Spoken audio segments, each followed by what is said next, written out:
Alhamdulillah wassalatu wassalamu ala Rasulillah wa ala alihi wa man walah. Rabbi shrah li sadri wa yassir li amri wahlul 'uqdatam min lisani yafqahu qawli. Rabbana urzuqna ilman nafi'a wa rizqan thayyiba wa amalan mutaqabbala. Kaum muslimin rahimani wa rahimakumullah. Alhamdulillah pada malam hari ini kita kembali bisa melanjutkan pelajaran kita, yaitu melanjutkan tentang adab, pelajaran tentang adab, yaitu membaca bareng-bareng kitab apa? Riyadhus Shalihin min kalami Sayyidil Mursalin, yang ditulis oleh Imam Nawawi rahimahullahu ta'ala. Salawat dan salam semoga tercurahkan kepada Nabi kita yang mulia Muhammad sallallahu alaihi wasallam, yang kita berharap kelak Allah SWT memberikan syafaat kepada beliau dan kita diberi syafaat yang beliau miliki. Nah, untuk menyingkat waktu, maka langsung saja kita melanjutkan pelajaran kita. Sebelumnya biasa murojaah, mengulang pelajaran. Nek boten diulang jiping ngaji kuping, mlebet kuping, tangan medal kuping, kiwa kan. Nah niku, mila nek mboten ditang ledi mungkin ya kados niku, kesupen. Belajar niki belajar bab napa? Bab adab. Bukune napa? Riyadhus Shalihin min kalami Sayyidil Mursalin. Sing nyerat sinten? Sinten? Imam Nawawi rahimahullah taala. Namine sinten? Yahya ibn Syaraf. Nawawi niku napa? Nawawi niku napa? Daerah di mana? Di Damaskus, di Suriah. Lahir tahun pinten? 631 Hijriah, wafat tahun 676 Hijriah, abad ke-7 Mas Hijriah. Nah, kemarin sudah kita membaca ayat dan hadis yang pertama. Hadis yang pertama itu berbicara tentang apa? Tentang niat, yang diriwayatkan oleh Imam siapa? Bukhari dan Muslim. Siapa namanya Imam Bukhari? Muhammad ibni Ismail ibni Mughirah ibni Bardisbah. Kok terkenalnya Bukhari? Bukhari niku napa? Daerah napa? Bukhara, teng pundi? Uzbekistan. Nah, wa Muslim dan Imam Muslim. Sinten Imam Muslim? Namine sinten? Ya Muslim. Niku namine niku pun. Imam Muslim niku namine Imam Muslim rahimahullahu taala. Nah, diriwayatkan dari sahabat sinten? Umar bin Khattab radhiyallahu taala anhu. Salah satu kelebihan Umar bin Khattab, fadilahnya apa? Waalaikumsalam. Setan minggir kalau Umar lewat suatu jalan gitu. Dan beliau juga termasuk khalifah yang kedua, dan beliau orang pertama kali yang mendapatkan julukan apa? Amirul Mukminin. Nah, itu. Dan hadisnya berbicara tentang apa kemarin? Niat. Berarti segala sesuatu itu harus ada niatnya. Niat ini yang membedakan antara ini ibadah dengan ini kebiasaan. Itu.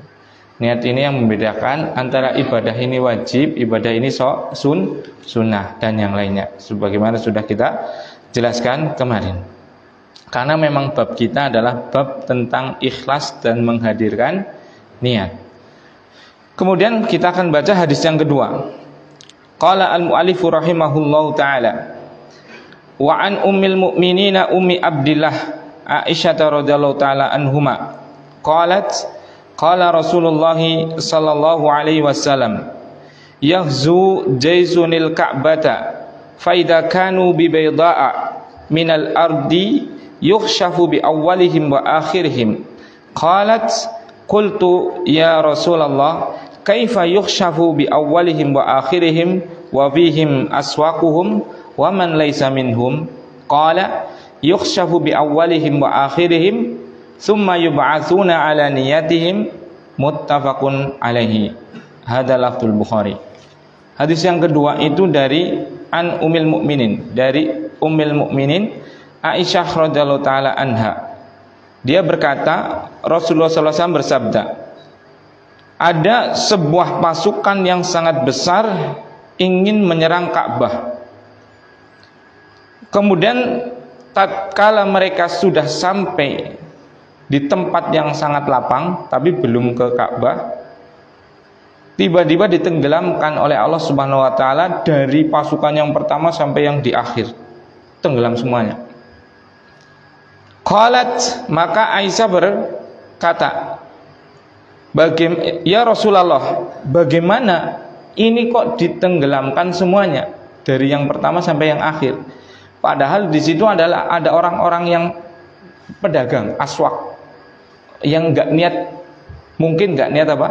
Nyerang, ya cuma jualan itu, mau ke Ka'bah, mau ke Mekah seperti itu, mau berdagang seperti itu.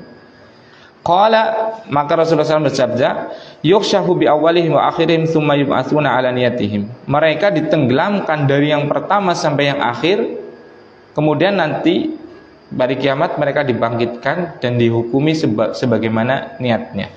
Di sini diriwayatkan oleh Imam Bukhari dan Muslim. Nah, itu terjemahannya.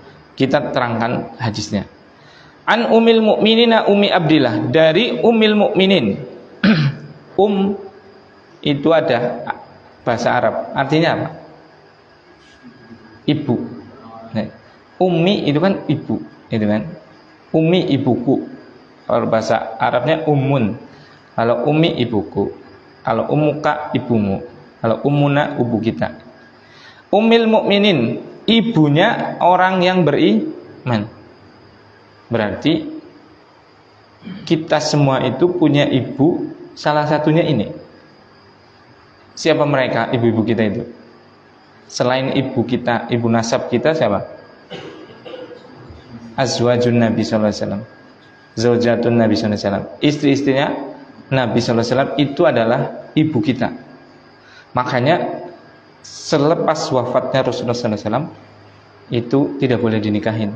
Karena ibu haram, masa nikahin ibu sembrono, gitu kan? Seperti itu. Karena itu adalah ibu kita, ibu kaum mukminin, ibu orang yang beriman. Nah, Ummi Abdillah, kunyahnya adalah Ummi Abdillah.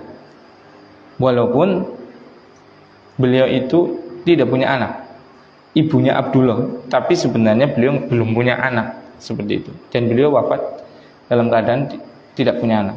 Jadi Rasulullah SAW itu punya keturunan hanya dari istri pertamanya, yaitu Khadijah bintu Khuwailid, seperti itu. Adapun dari istri yang lain beliau tidak mempunyai, seperti itu.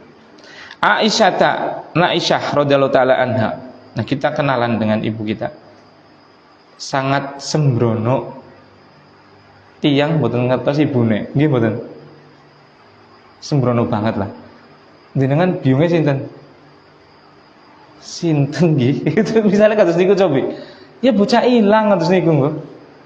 Kalaupun dia jelas ibunya tapi dia nggak tahu, ini betapa tidak beradabnya anak seperti ini, iya kan? Ibune jenengan sinten to? Sinten sih yo? Layak kelalen gitu. Subhanallah, masa maring biunge kelalen. Coba jenengan ibune, Masya Allah, barakallah. Bisa ada yang bisa nolong nggak takut tumpah itu? Ada yang bisa nolong bawain nggak takut tumpah?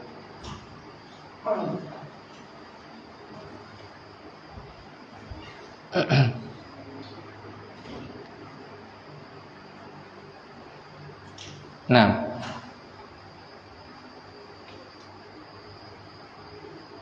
jazakallah khair. Sini, Pak. Nah, masa ada orang yang tidak tahu ibunya itu kan betul-betul sembrono banget gitu. Nah, maka coba istrinya Kanjeng Nabi niku sinten mawon. Niku kan ibune kula. Lan ibune jenengan, nggih mboten? Lah ibune piyambak kok mboten ngertos to, Bi? Betapa saya khususnya mungkin adalah termasuk anak yang kurang beradab, bisa jadi tidak beradab. Kenapa? Nggak kenal ibunya, iya kan? Sembrono banget. Maka niki koreksi kaum muslimin jamaah rahimani wa rahimakumullah. Dikoreksi coba. Kita itu lebih mengenal ibu-ibu kita atau naudzubillah kenal-kenal tokoh-tokoh orang kafir coba. Artis paham banget seniki wonten artis sing di penjara misalnya nopo lah kados niku sing kados niki artis niki ngertos garwane niki kertos pegatan kertos balik maning kertos jenenge ngertos lah niki ibune piyambak mboten ngertos berarti wonten hal sing perlu diperbaiki. Nah makane kula lan panjenengan niku bener kudu balik maning maring napa? Agami, balik maring Quran, balik maring hadis kados niku. Sing diwaca koran sanes Quran. Sing diwaca gosip sanes hadis kados niku. Mila niki kita kenalaken sinten ibune kula lan panjenengan ingkang namine Aisyah radhiyallahu taala anha. Aisyah radhiyallahu taala anha itu secara nasab adalah Aisyah bintu Abi Bakrin. Aisyah putrinya Abu Bakar. Ini berarti mbae kula lan panjenengan, ya kan? Mbae jenengan sinten niki? Abu Bakar niku namine sinten cobi? Namine Abu Bakar sinten? Abu Bakar niku sanes nami niku. Niku kunyah. Namine nah, niki berarti wis ibune mboten kenal apa maning eyange itu sih kan. Ya Allah ya Rabbi. Bah pulang ini hel. Namine Abdullah. Abu Bakar niku namine sinten? Abdullah. Aisyah bintu Abi Bakrin Abdullah ibni Abi Kuhafah Utsman. Nah, bapake Abu Bakar niku namine Utsman, lebih dikenal dengan Abu Kuhafah. Seperti itu. Sahil, aduh. Itu kejempet nanti lewat sini. Hil. Sudah pulang dulu sana? Nah.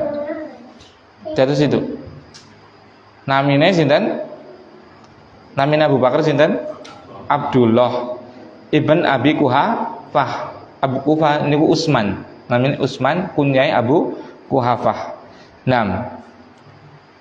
Ibnu Amir, Ibnu Amr, Ibnu Ka'ab, Ibnu Sa'ad, Ibnu Tayyim, Ibnu Murrah, Ibnu Ka'ab. Kepanggih nasabe kali Kanjeng Nabi niku teng udeg-udeg wareng. Gantung siwur apa udeg-udeg wareng? Anak, putu, buyut, canggah, wareng, gantung siwur, udeg-udeg. Nah, kedebok bosok. Ketemu nang kedebok bosok niki. Satu-satu niku wis dawa banget. Tapi Masya Allah nggih. Niki keistimewaan nek kula kan sering banget nek maos sinten kula tak sebutna nasabe. Maos Imam Nawawi disebutna nasabe. Maos Umar wingi disebutaken nasabe. Maos Aisyah nggih disebutaken nasabe. Niki betapa orang-orang Islam itu sangat menjaga nasab niku. Dan betul-betul orang Islam itu betul-betul orang yang lahir dari keturunan yang jelas, bukan anak naudzubillah zina. Ya tidak? Jelas banget. Bapake kiye, ibune kiye, buyute kiye, canggahe kiye, warenge kiye, gantung siwur, uduk-uduk wareng, uduk bosok ketemu kabeh. Subhanallah. Mboten wonten sing perhatian teng mriki kecuali tiyang Islam. Pun kula lan panjenengan pelajari. kepengker, iya kan? Nah niku. Ummuha, ibunya itu namanya Ummu Ruman binti Amir. Ibunya itu adalah Ummu Ruman ibn Amir. Jadi Aisyah radhiyallahu taala anha ini adalah anaknya Abu Bakar, yang Abu Bakar anaknya Utsman. Abu Bakar namanya Abdullah. Ketemu dengan Rasulullah sallallahu alaihi wasallam secara nasab itu di Murrah ibn Ka'ab, seperti itu. Nah, beliau dilahirkan pada tahun 7 sebelum Hijriah.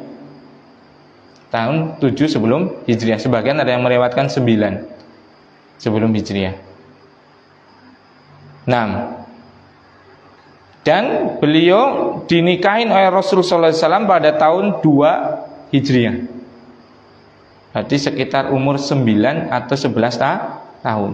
Tapi pendapat yang kuat adalah umur 9 tahun. Seperti itu. 9 tahun berarti kata beliau sebagaimana diriwayatkan dari Imam Bukhari dan Muslim. Nah, beliau wafat tahun 58 Hijriah. Berarti kalau tadi dilahirkan tahun 7 sebelum hijrah dan beliau wafat tahun 58 Hijriah, gesangnya pinten tahun? 65. 7 tambah 58. Nah, sekitar 65 tahun kurang lebih. Ya, benar kata Rasulullah SAW, inna amar ummati ma baina sittina wa sab'in. Sesungguhnya umur umatku itu antara 60 sampai 70 tahun. Abu Andi pinten? Masya Allah. Kata-kata istighfar. Niki Kanjeng Nabi dawuh niki. Sanes kula Pak Abu Andi niki. Sanes kula nggih Kanjeng Nabi dawuh. Inna a'mara ummati ma baina sittina wa sab'ina sanatan. Satu meneh umure umat Kanjeng Nabi itu antara 60 sampai 70 tahun. Lampu kuning 63. Aduh. Ya mungkin panjang umur. Amin. Si umure berkah. Nggih, umure sing berkah. Lha niki berkah banget. Jenengan ngaos ngaji niku mboten wonten keberkahan sing langkung sae kantun niki mboten enten. Ngaos niku kegiatan sing paling luar biasa berkah. Napa malih ngaos Al-Qur'an lan hadis niku mboten wonten kegiatan sing lebih berkah kejabi niki. Lan insyaallah niku. Dan ampun sedih. Wah, kula dereng hafal Al-Qur'an misalnya. Kata Rasulullah SAW, innamal a'malu bil khawatim. Sesungguhnya nilai ukuran amal itu yang diukur adalah akhirnya. Ya, kita kan tadi umurnya antara 60 sampai 70. Akhir coba kalau kita lagi ngaji segini atau lagi sholat nanti kita meninggal, itu yang paling kita cari, iya kan? Enggak jamin yang kecil, dari kecil itu sudah luar biasa besarnya dalam keadaan taat. Sebagaimana enggak jamin yang kecilnya baju gara umum, gedene tetap baju, ya mesti seperti itu. Ya, kita pasti tatkala dalam disentuh oleh Allah SWT dengan taufik untuk berbuat di ketaatan, terima itu. Segera terima dan segera dipegang. Karena suatu saat manusia itu seperti itu. Ada titik di mana Allah menyentuhnya tanpa, mungkin ada perantara yang mengajak, mungkin juga tidak. Saking sayangnya Allah SWT terhadap hambanya. Terkadang ada yang menerimanya. Kan anak, wong ijik-ijik sembayang, langkah sing perintah, langkah sing mulang. Ijik-ijik pengen masjid gitu loh. Ya karena itu sentuhan hidayah dari Allah Subhanahu wa taala. Walaupun kadang ada juga yang dengan diajak oleh temannya. Yolah pada ngaji mari hari yuk. Ya ada seperti itu. Ada yang tadi grentes karepe dewek. Nah, kalau sudah disentuh oleh Allah Subhanahu wa taala di atas ketaatan, segera terima. Kenapa? Karena kalau tidak diterima bisa diancam dalam firman Allah, wa may yushaqiqir rasula min ba'di ma tabayyana lahul huda nuwallihi ma tawalla wa nuslihi jahannam wa sa'at masira. Siapa saja yang memusuhi Allah dan Rasulnya setelah datang baginya petunjuk, udah diberi hidayah, bangkang, nuwallihi ma tawalla, kita palingkan orang tersebut ke arah yang dia mau sendiri. wa nuslihi jahannam. Tapi apa? Akan kami masukkan dia ke dalam jahannam. Wa sa'at masira. Dan jahannam itu adalah tempat kembali yang paling paling buruk. Seperti itu. Nah, jadi barakallahu fikum, enggak apa-apalah. Kita sudah sepuh, baru seneng ngajinya sudah sepuh, enggak apa-apa. Enggak ada kata terlambat, dan itu yang lebih baik. Karena innamal a'malu bil khawatim. Diperhitungkannya amal itu dengan apa? Kesudahannya, akhirnya. Nah, jadi itu Aisyah radhiyallahu taala anha itu dilahirkan tahun 7 atau 9 sebelum Hijriah dan wafat tahun 58 sesudah Hijriah, 58 Hijriah. Dan beliau radhiyallahu taala anha ini termasuk yang sangat alim. Dan salah satu kenapa beliau itu dinikahkan oleh Abu Bakar bapaknya dengan Rasulullah SAW saat muda, karena hikmahnya Abu Bakar radhiyallahu anhu itu punya misi. Misinya apa? Ingin mempunyai keturunan putri yang dia betul-betul faqih, ahli dalam agama. Makanya dinikahkan langsung dengan gurunya guru Nabi Shallallahu Alaihi Wasallam. Dari kecil sudah bersama Rasulullah SAW seperti itu. Dan jangan dipikirkan bahwasanya kok masih Rasulullah nikahi anak masih 9 tahun, kecil banget. Ingat ya Ikhwan, beda zaman antara kita dengan mereka dulu.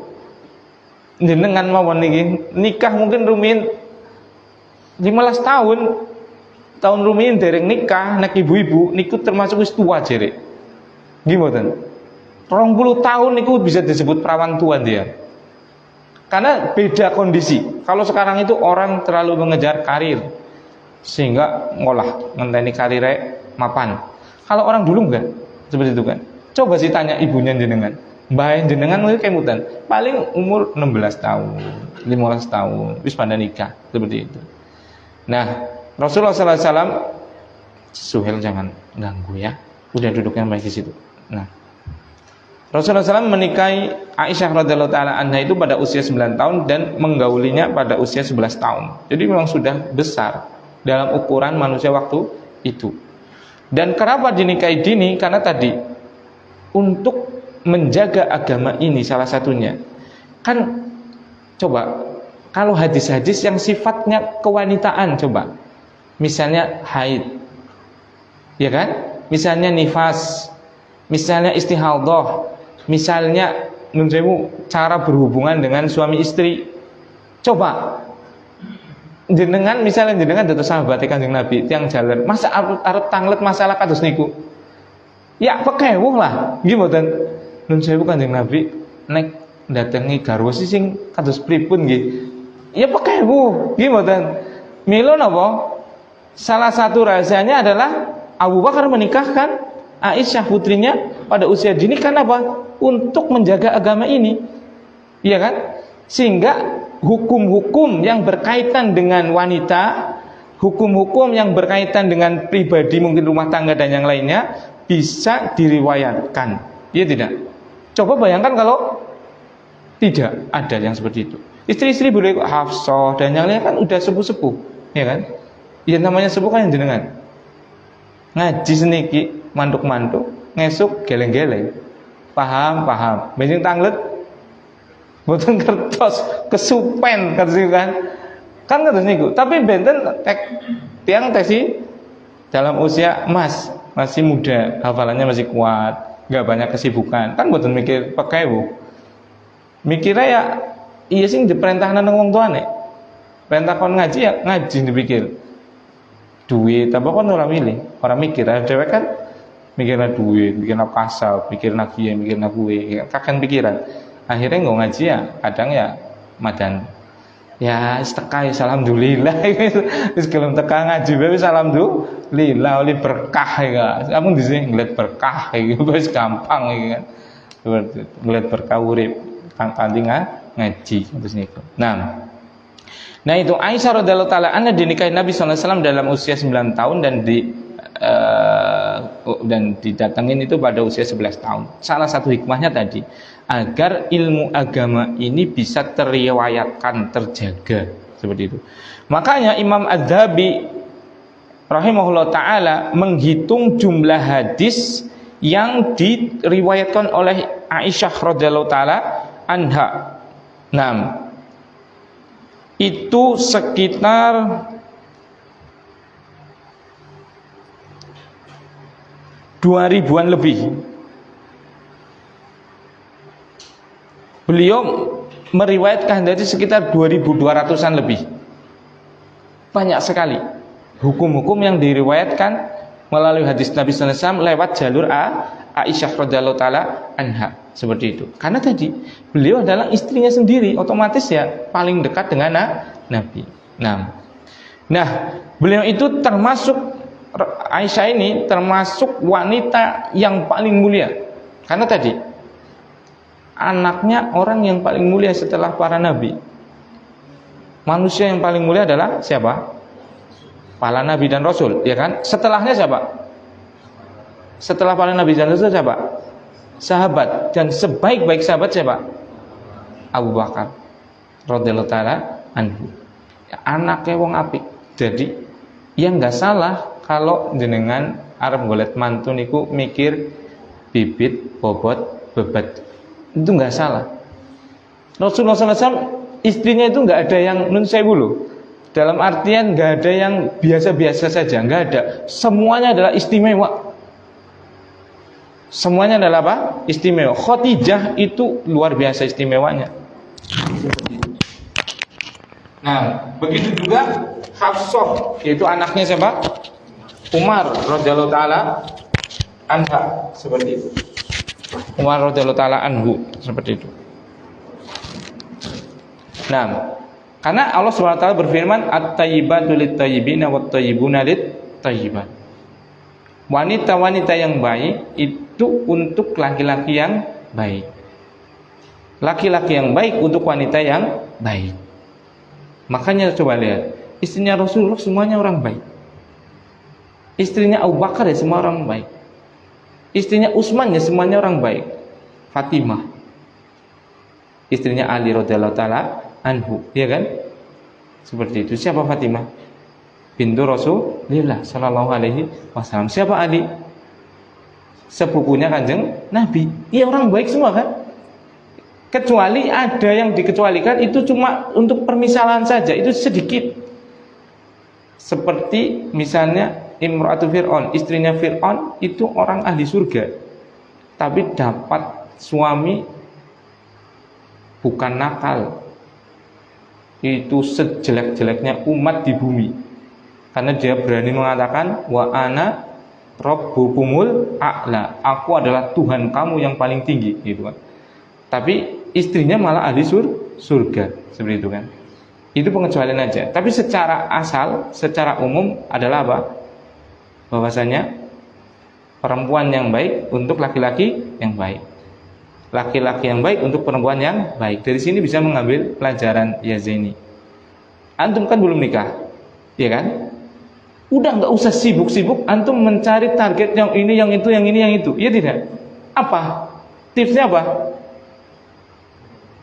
Antum jadi seperti apa yang antum inginkan. Antum ingin wanita yang hafal Quran, ya apa? Berusaha menjadi penghafal Al-Quran.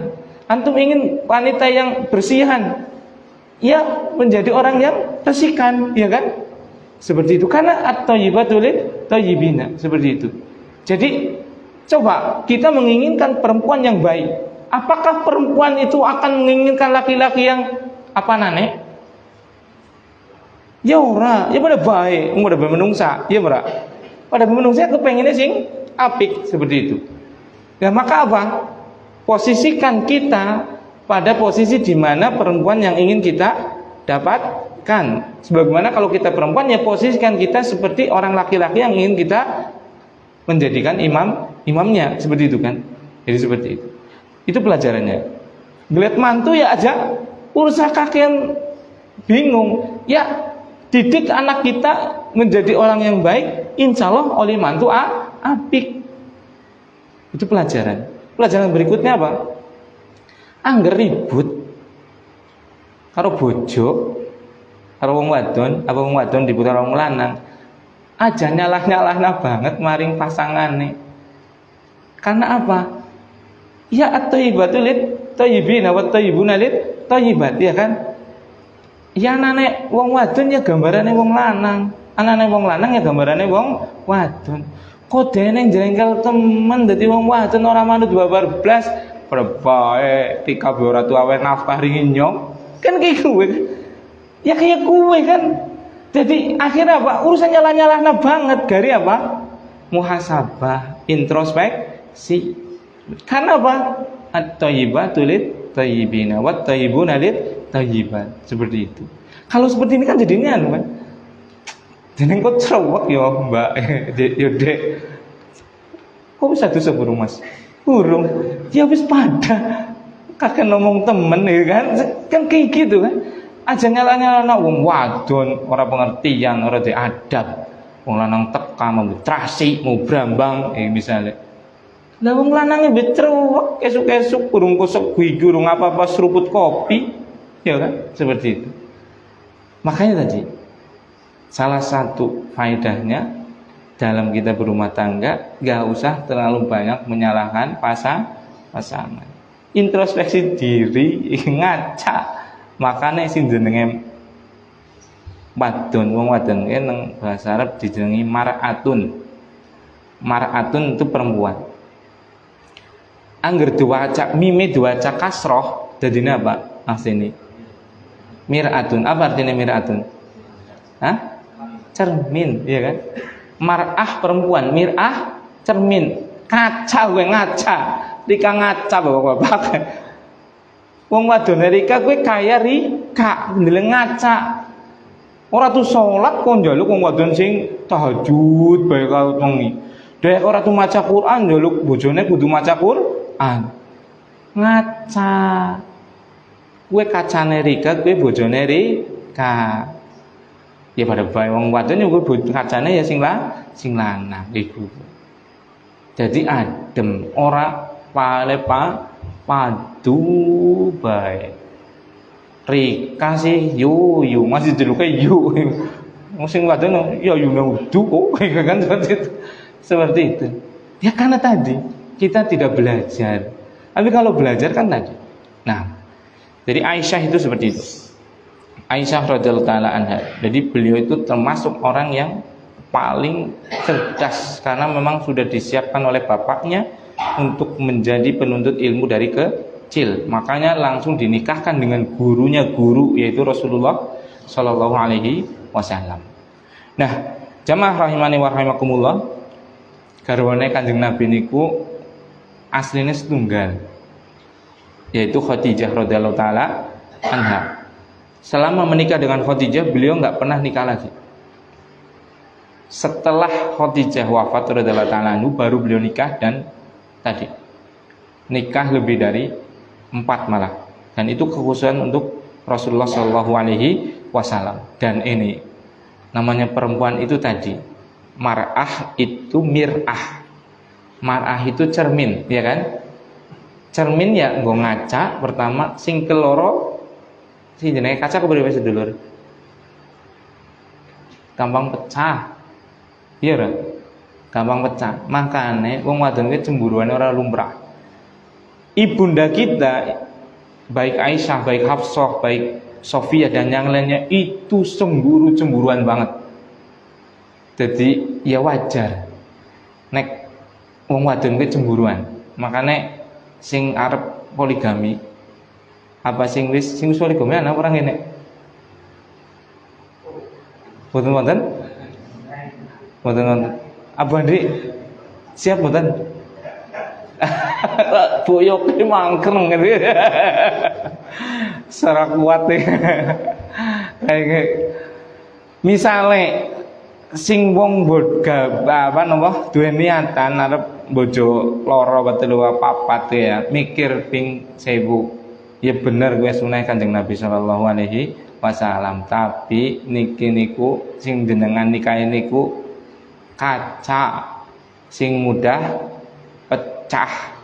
Makanya gampang ribut antara bojo siji karo bojo loro. Apa maning karo bojo telu bojo papat. Sedana papat wis peleng-pelengan apa maning tepadone nang bojo loro, bojo telu, bojo papat. Alah ora ketempul ngibadah malah mengko. Rasulullah SAW itu istri-istrinya juga luar biasa capernya sama Rasulullah, ngeliat perhatian. Makanya ada keuntungannya memang. Kita itu kalau laki-laki kalau bisa betul-betul punya ilmu dan kemampuan, sebenarnya itu lebih baik nikah banyak. Kenapa? Kalau nikah pertama cuma atus istri, bojone ke pelayanannya biasa lah. Kenapa? Langkah saingan nih, ya kan? Yuk kok Pak Rasito langsung. Iya bener bener yakin nih. Ya kalau langkah saingan ya aman nih kan. Harus beli sekue kopi iki ben. Anak gedang goreng anak apa suruh urusi kan anu sih jitok. Lah ngger jenengan duwe bojo mulai kayak kue, suara papa, iya ora papa, gawe nah kopi tok ora apa, ora digawe napa ora papa. Tapi, tapi ini bojo maning nyong, iki kan maras yakin. Sumpah wong wadone iki demi Allah itu maras banget iki. Iya wis Mas. Iya wis karo apa gedang goreng. Iya wis gedang goreng Mas. Broki coklat loh. Iya Mas. Keju nang ora anak nyong bojo maning. Wah, wis gak jelas. Makane Rasulullah SAW itu karena istrinya banyak, istrinya itu sangat bersaing gitu untuk melayani Rasulullah SAW. Masya Allah. Tapi kan beliau punya ilmu dan punya kemampuan, akhirnya bisa meredakan persaingannya. Yang beliau dapat keuntungan pelayanan yang luar biasa, tapi bisa mengatur. Salah satu ceritanya, ini Aisyah sendiri yang cerita. Jadi sana sibah nih, ini kan Aisyah ibu kita yang cerita. Itu cerita. Kata beliau itu, ma ra'aitu sona'ata ta'amin ahsan min Sofiyah. Saya tidak pernah melihat orang yang sepinter masaknya itu dari Sofiyah. Jadi Sofiyah itu istrinya Kanjeng Nabi itu sangat pinter dalam masak. Kanjeng Nabi seneng, ya pinter banget masaknya sih orang umum itu. Nah suatu saat gawe masakan terutnya tunggu Kanjeng Nabi dikirim ke sini. Pas nemune Aisyah, banting.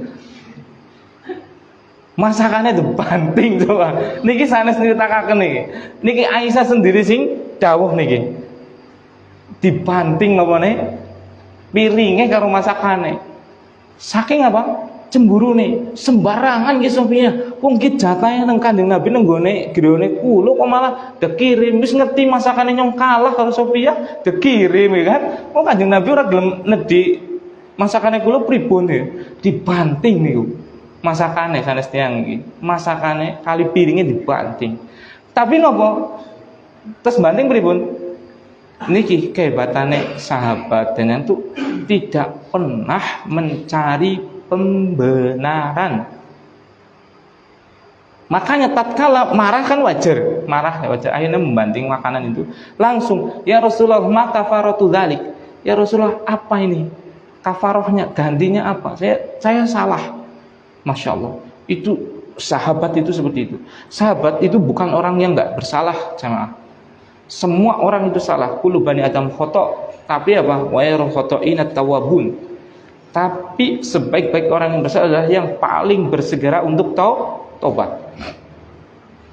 Seperti itu. Makanya belum berhari-hari, baru setelah banting itu langsung itu. Karena tahu itu salah, Masya Allah. Sangat bersegera mencari taubat. Itu keistimewaan orang-orang salafus soleh, sahabat, tabi'in dan yang lainnya. Kalau kita kan subhanallah, naudzubillah. Iya kan? Wis kena salah BS apa? Pelintat-pelintut. Gelet apa? Bener, alasan ngasih sumpah. Demi Allah yakin ora ya. Iya wis kena mbok wiki kena mbok ora temenan ndak itu lo busung, ngasih busung-busungan jere. Wis salah, lombok sumpahnya salah maning. Iya kan? Seperti itu. Sahabat Rasulullah SAW itu orang-orang yang paling bersegera dalam mengakui kesalahan. Makanya Aisyah tatkala sudah saking cemburunya, ya wajar itu. Saking cemburunya dibanting niku napa piringnya kali panganane, langsung ngakui salah, langsung siap menerima konsekuensi dari kesalahan. Subhanallah. Ini contoh ini dengan mengaku salafus saleh, contoh ini salafus saleh kita. Jangan cari pembenaran. Kalau saya salah sudah selesai perkara. Seperti itu. Tapi kalau cari pembenaran akhirnya akan menimbulkan pembohongan berikutnya. Ya tidak? Kebohongan satu melahirkan kebohongan yang lain. Akhirnya terjadi apa? Kesalahan lain. Akhirnya apa? Tidak ada diobati. Kalau jujur kan ya pangampurannya lajeng ya menungsa ya nyong salah ya pangampurannya banget. Ya kepriwelah gitu. Nah, seperti itu. Nah ini, maka kata Rasulullah SAW, ya piring ya diganti piring, panganan ya diganti panganan, seperti itu. Ini tentang ibunda kita Aisyah radhiyallahu taala anha. Nah kata beliau, melewatkan dari Rasulullah SAW bahwasanya yahzu jaisunil Ka'bata, ada sekelompok pasukan yang hendak menghancurkan Ka'bah. Masih ingat dalam surat Alam Taro? Alam Taro itu surat apa? Al-Fil, iya kan? A'udzubillahi minasyaitonirrajim. Bismillahirrahmanirrahim. Alam taro kaifa fa'ala rabbuka bi ashabil fil. Apakah engkau tahu apa yang dilakukan oleh Tuhanmu, yaitu Allah Subhanahu wa taala, terhadap ashabul fil, terhadap tentara bergajah? Siapa rajanya? Abraham. Dari mana? Dari Yaman. Ya, seperti itu. Abraham itu dari mana? Dari Yaman. Jadi Abraham itu di atas agama Nasrani, Kristen. Makanya padahal Ka'bah itu ya biasa banget gitu, nggak istimewa blas itu. Tapi hati manusia itu cenderung ke sana. Makanya Abraham ini bikin gereja yang luar biasa megahnya, tapi tetap baik menungsa pada ngibadahnya maring Ka'bah. Akhirnya iri. Nah ini berarti wong Kristen pe ora gadang rido maring rika kabeh bapak-bapak, ibu-ibu. Sampai jenengan melu maring agamane Kristen. Walang tanto angkal yahudu walan nasara hatta tattabi'amil latahum. Tidak akan pernah itu sampai engkau mengikuti agama mereka. Nah termasuk Abraham ini padahal udah bikin gereja yang begitu megah di Yaman, tapi tetap manusia tetap senangnya dengan Ka'bah. Akhirnya lah wis hancurnya baik. Akhirnya membawa pasukan yang sangat besar untuk menyerbu Ka'bah. Nah ketemu sama Abu Thalib atau Abdul Muthalib, mana lupa. Kalau nggak salah Abdul Muthalib, kakeknya Rasulullah SAW. Nah ketemu sama Abdul Muthalib datang ke Abraham ini karena beliau itu orang pemberani banget. Quraisy itu jangan dilawan. Begitu, memang orang pemberani. Mereka itu sudah perang itu adalah adat, kebiasaan, hobi itu. Jadi kalau nggak perang nggak seru. Nah, Abdul Muthalib ini bilang, "Si penting kau aja nggak apa-apa nak, aring wedhus aku karo ontan aku." Rakyat Abu Muthalib kan pemimpin di situ, gumun. Lho wong kaya nyerang Ka'bah kok malah ngurusi dunia. Angger dunia kuwi dunyane nyong, berarti nyong sing kudu ngurusi. Angger Ka'bah kuwi Baitullah. Kiblat yang kita disuruh untuk Allah disembah di situ, ya kan? Agar arahnya sama. Berarti itu punya siapa? Allah. Biarin Allah sendiri yang akan mengurusnya. Masya Allah, keyakinannya luar biasa, gitu kan? Karena itu rumahnya Allah kan, makanya pasti Allah tidak akan terima itu kan. Makanya benar ditenggelamkan dan sebelumnya dikirim oleh Allah dengan tayran ababil, burung-burung yang sangat banyak berbondong-bondong membawa kerikil yang sangat panas, kemudian melemparinya, kemudian ditenggelamkan ke bumi, ya kan. Nah, faidakanu bibaida, tatkala sampai di bibaida minal ard, tanah yang sangat lapang, yukshafu bi awalihim wa akhirihim, ditenggelamkan dari yang pertama sampai yang akhir, tenggelamkan semuanya. Seperti itu. Maka Aisyah radhiyallahu taala bertanya ke Rasulullah SAW, "Ya Rasulullah, kaifa yukhshafu bi awwalihim wa akhirihim wa fihim aswaquhum. Ya bagaimana Rasulullah? Kok ditenggelaman kabeh? Kan ada orang-orang pasar. Orang-orang pasar ya yang maksudnya apa? Yang tidak niat untuk apa? Nyerang, ya maunya bisnis, mau lagi ikut di situ, tapi bukan apa? Bukan niat untuk ikut menghancurkan Ka'bah, yang mau berdagang seperti itu. Karena dulu kan ma'ruf, kalau Makkah itu termasuk jalur perdagangan, adapun Madinah itu dia itu produsen pertanian dan peternakan, subur. Karena Madinah itu lebih subur dibanding Makkah, seperti itu. Faman laisa minhum, ada juga yang bukan dari ahlul bisnis, ahlu pasar, orang ahli pasar, seperti itu. Nah, kata Rasulullah SAW, yukhshafu bi awwalihim wa akhirihim, ditenggelamkan dari yang pertama sampai yang akhir, ditenggelamkan semuanya. Tsumma yub'atsuna ala niyatihim, kemudian nanti dibangkitkan pada hari kiamat. Berarti ini menunjukkan bahwasanya orang tatkala sudah meninggal itu masih ada kehidupan setelahnya, ya kan? Dibangkitkan lagi, bahkan kehidupan setelahnya ini adalah kehidupan yang hakiki, karena di situ kekal. Dibangkitkan nanti pada hari kiamat ala niyatihim, mereka dihukumi sesuai dengan niatnya. Kan tadi ada yang seperti Abraha dan pasukannya yang memang betul-betul niatnya apa? Menghancurkan Ka'bah, maka ini yang akan diazab oleh Allah SWT. Ada yang memang tidak seperti itu kan? Berarti di sini menunjukkan apa? Menunjukkan apa? Niat. Makanya babnya kan masih bab tentang apa? Al-babul ikhlas wa ihdori an-niat. Bab niat kan? Nah, berarti orang itu nanti semua amalannya itu dinilai dan tergantung dengan apa? Niatnya. Seperti itu. Makanya jamaah rahimani wa rahimakumullah, niat itu subhanallah ya ikhwan, penting sekali. Dan niat itu tidak ada yang tahu kecuali siapa? Diri sendiri dan Allah Subhanahu wa taala. Iya kan? Bisa jadi kita ngaji di sini, kita baca Quran, anak ngajar, naudzubillah, bisa jadi niatnya bukan karena Allah Subhanahu wa taala.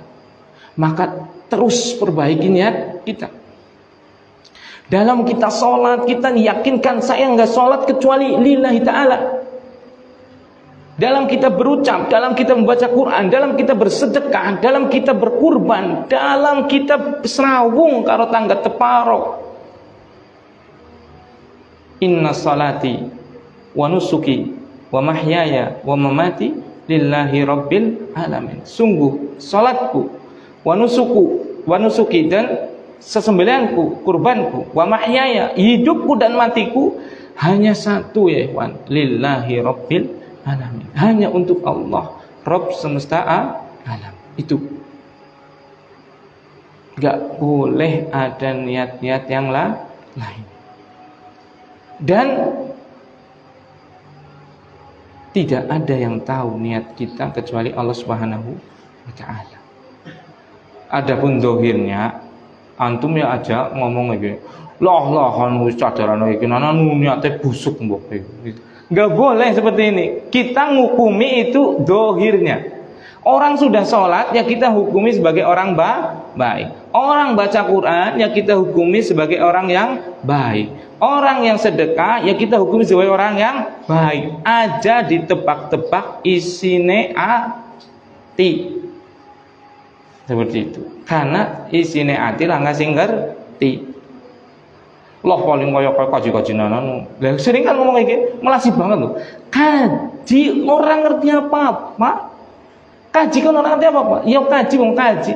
Kaji kayak nanan kaya nah gue kan. Kok kajine sing gawa-gawa? Salah apa Pak Kaji gitu kan? Oh salat ya kayak. Loh, kok salat salah-salahna? Salat orang salah apa? Pak. Lah kerudungan nanan kaya kayak. Kerudungan langkah salah apa nih. Jadi aja ngukumi atine wong. Yang kita lihat adalah zahirnya saja yang nampak. Kalau orang belum bisa sholat, ya kita itu salah, ya kita ajak agar sholat. Kalau orang belum mampu untuk menutup aurat, ya itu jangan dibenarkan. Orang nutup aurat tapi masya Allah, hati ini luar biasa. Dari mana tahu hatinya, ya kan? Yang jelas nampak adalah di luarnya kan, maka kita doakan, kita ajak.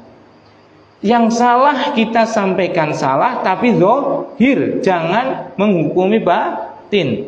Yang benar ya kita katakan benar, tapi zahir, bukan batinnya. Ada batinnya itu urusannya Allah Subhanahu wa taala. Mau dia sholat karena Allah, ya silahkan. Mau dia enggak karena Allah, ya itu urusan dia dengan Allah sendiri.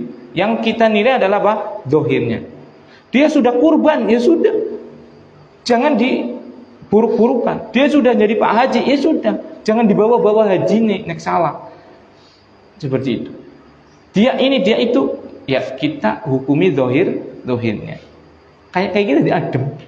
Ya, akhirnya bisa jadi sing wong burung nutup aurat wis duwe kepenginan tapi burung oleh hidayah. Kan adem, jadi orang sombong. Orang nyalah-nyalah ya seperti itu. Nah, bisa jadi sing wis haji, masya Allah hajinya memang diterima, beruntung banget kayak wis bisa haji. Jadi anane malah prasangka baik seperti itu. Nah, muttafaqun alaih, diriwayatkan oleh Bukhari dan Muslim. Nah, ada pertanyaan sebelum ditutup? Nah, silakan.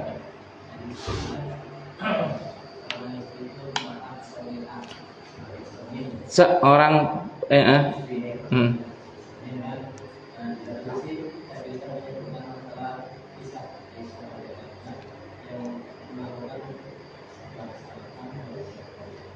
sebuah kesalahan kenapa? Segera mengakui kesalahan. Kalau itu digabungkan dengan masalah bahwa istri dan suami dan sebagainya, itu jelasannya gimana? Ketika Islam melakukan istri dan yang lain melakukan kesalahan, maka itu bisa dikatakan kembalikan kepada suami. Ya, justru kesalahan yang dibuat oleh Aisyah radhiyallahu taala bukan nilai kesalahan, justru malah di sini nilai ibadahnya yang luar biasa. Mana nilai ibadahnya? Ini jelinya harus jeli ini. Aisyah melakukan kesalahan yaitu membanting piring dan makanan. Tapi sebenarnya di situ ada ibadah yang jauh lebih mulia dari itu. Apa? Sur'atu ila taubah. Iya kan? Cepatnya bertobat kepada Allah, cepatnya kembali. Berarti itu. Makanya kullu bani Adam khoto. Khoto ini salahnya dia menunjukkan dia sebagai manusia, tapi kecepatan beliau untuk mengakui kesalahan, segeranya untuk bertobat, ini menunjukkan iman yang luar biasa. Berarti salah seperti tapi pahalanya orang umum. Ya orangna bandingannya. Bukankah innal hasanatu tumhikus sayyi'at? Ya kan? Bukankah kebaikan itu menghapuskan keburukan? Ini diganti. Apa salah maning? Dapat pahala yang luar biasa. Apa? Cepatnya bertobat, iya kan? Berarti ini menunjukkan bukan di situ kisah di situ malah menunjukkan apa? Bukan Aisyah itu bersalah, malah justru di situ menunjukkan betapa iman Aisyah radhiyallahu taala anha itu luar biasa agungnya, ilmunya luar biasa. Enggak sedikit pun menunda-nunda untuk apa? Bertobat dan mengakui kesalahan. Nah. Rasulullah itu saya pernah dengar ceramah kemampuan dirinya itu bisa di atas manusia normal dari istiqamah banyak seperti itu apa? Ada yang Ustaz bilang itu 30 kali manusia normal gitu. Ya tanya ke Ustaz itu, anak nggak paham, anak belum itunya. Iya. Ya bisa jadi seperti itu ya, tapi anak belum Pak. Coba nanti tak cari hikmahnya, ta'adudnya beliau itu kan, seperti itu. Ya bisa jadi bisa itu kan, tapi bisa juga enggak. Tapi yang jelas itu semua yang dilakukan oleh Rasulullah menggunakan tasyrik adalah pensyariatan, ya kan? Kalaupun Rasulullah salah, bukan salah sih ya, lupa itu ya. Dalam sholat kan beliau pernah lupa. Saat sholat duhur atau asar 2 rakaat kemudian diingatkan oleh Dzul Yadain, gitu kan? Itu sebenarnya salahnya beliau itu memang salah, tapi ya kayak tadi lupa, bukan salah ya. Lupa tadi itu bukan memang itu lupa yang ibadahnya luar biasa. Karena apa? Dengan itu ada syariat apa? Sujud sahwi. Karena manusia pasti akan lupa. Kalau Rasulullah nggak lupa, dan kita kan pasti lupa. Kalau Rasulullah nggak pernah lupa sholat itu 2 rakaat aja padahal 4 rakaat. Coba sekarang antum pas lupa kemudian apa? Mati diingetin, pak, jadi mikir 2 rakaat tok padahal kita sholat isya. Bingung kan? Syariatnya kepriwe, Abdullah maning, apa priwe, apa imamnya kudu ganti, apa priwe kan? Ya itu hikmahnya. Jadi kalau Rasulullah SAW itu melakukan sebuah hal yang itu mafdul, istilahnya bukan dosa, tapi mafdul, kurang, itulah dari pandangan kita. Sebenarnya itu tetap afdol, tetap mulia. Kenapa? Karena ada tujuan apa? Pensyariatan. Termasuk pada poligami beliau itu inti pertamanya adalah apa? Pensyariatan, ya kan? Disyariatkannya poligami seperti itu. Nah, adapun hikmah yang lain mungkin ada yang mungkin anak belum mempunyai ilmunya. Seperti tadi, Rasulullah kekuatan jimanya 30 kali manusia biasa itu. Ya mungkin bisa, tapi anak belum tahu ilmunya. Nah, kalau nggak ada, kita cukupkan dengan bacaan kafaratul majlis. Subhanakallahumma wa bihamdika asyhadu an la ilaha illa anta astaghfiruka wa atubu ilaik. Assalamualaikum warahmatullahi wabarakatuh.